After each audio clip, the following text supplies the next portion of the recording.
So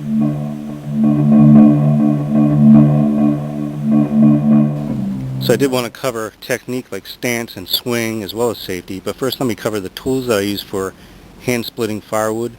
Now, I have used power splitters and I've used mauls in the past, but my primary tools are the sledge and wedges, the axe, and the hand axe or hatchet.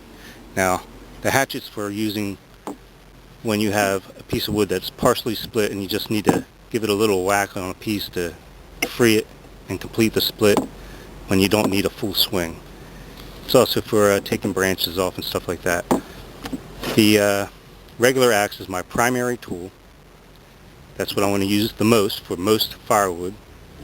And the sledge and wedges are for difficult pieces of firewood. Firewood that's difficult to split because it has knots in it, or else it's a large diameter piece of wood like oak that doesn't split very easily. You're going to need a sledge and wedge.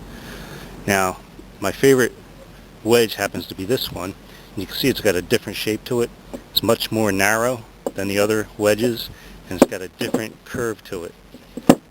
This enables it to enter the piece of wood much more easily. And you can see I've mushroomed this out. Very important tip, always wear safety glasses no matter what tool you're using, because wood fragments and metal fragments can hit you in the eye and blind you. Now you can see my wooden tools with wooden handles have to be protected. Very important to protect your handles, because it doesn't matter how good you are at splitting. Wood fragments, it splits, it splinters, and it will catch your handle eventually. And you can see I've torn this one up quite well. So you really want to be sure there's no snags around you anywhere, low or high, that's going to catch your axe as you swing it. Very important for safety. Now, when you stand, you want to stand square to your log, okay? Legs spread, feet spread, so that if the swing follows through the log or you miss, you're not going to hit an ankle or a foot. Very important. Now when you start your swing, you're going to hold your axe like this.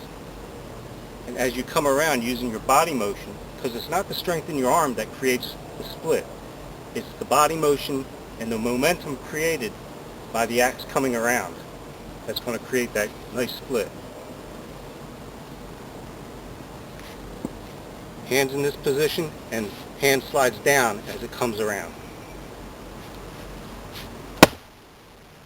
That's nice. I like to use a platform to set my log on so that it doesn't bounce on the earth, and I also like something to backrest my log against.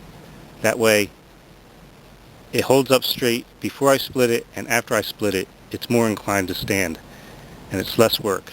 I also prefer to split my wood right next to where I'm stacking it.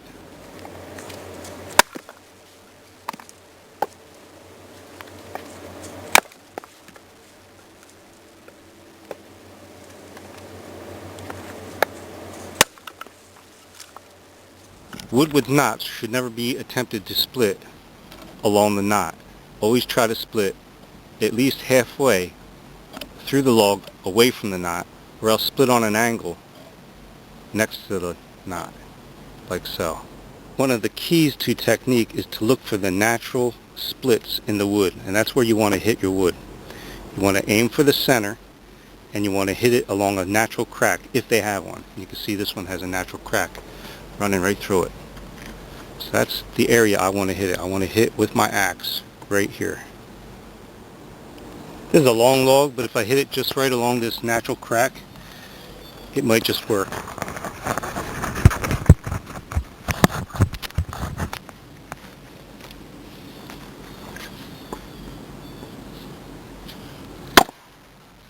Score. That was a perfect hit.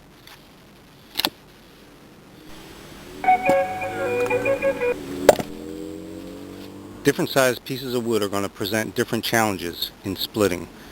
The larger diameter wood is going to be more difficult to split across, and the longer piece of wood is going to be difficult to split through. Now, my preferred size for a piece of wood, these are my preferred size pieces of wood, 20 inches long and about 6 inches in diameter. They should be easy to split in half and into quarters. Now this other piece is about 11 inches in diameter, and it's 24 inches long. This could present a problem with a regular axe. This might require the sledge and wedge.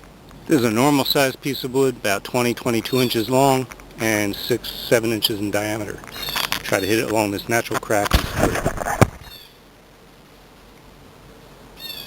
it. Line up your shot.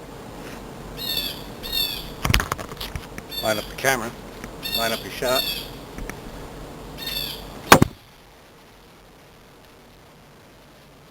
Clean through. Now this is an even more difficult log. It's what I call hardened wood.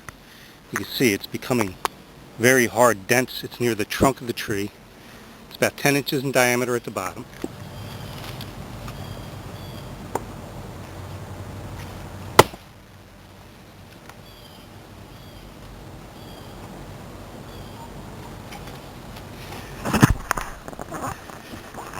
Now you can see I put a nice split on it.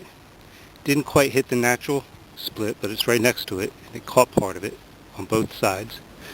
Now this is a good spot to enter the first wedge and then continue and follow through with the split with the bigger wedge.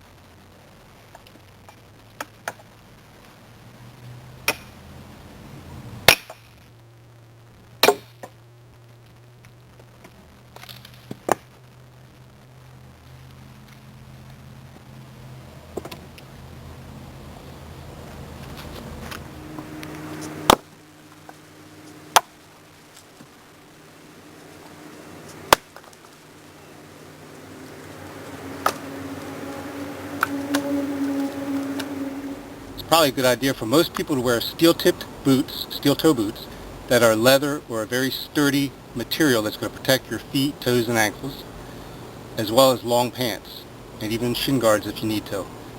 As for me, I've been doing this all my life, and so far so good. I don't recommend everyone do as I do. Wear enough gear to protect your body, but don't wear so much that it weighs you down and makes you clumsy. Take care.